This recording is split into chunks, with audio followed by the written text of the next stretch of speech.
if you have a reserve fund maintenance plan drawn up and it recommends replacement of a roof in the next 5 years, and after 5 years the roof isn't replaced, could an insurance company deny any further claims after the 5-year period in relation to that roof?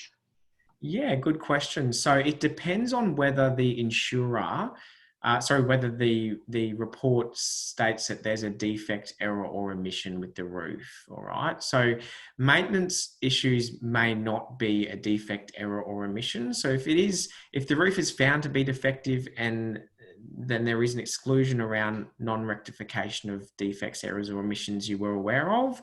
If it's just that the roof should be replaced in 5 years, but there are no defects or issues, then it would be hard for the insurer to take, to apply an exclusion to the policy just because it was a maintenance recommendation as opposed to an actual defect. So I guess the answer to that question is it really depends on what the report says, and the owners corporation should seek advice from their broker around whether whether it should be disclosed to the insurer, or whether they should what the implications would be of not rectifying that roof.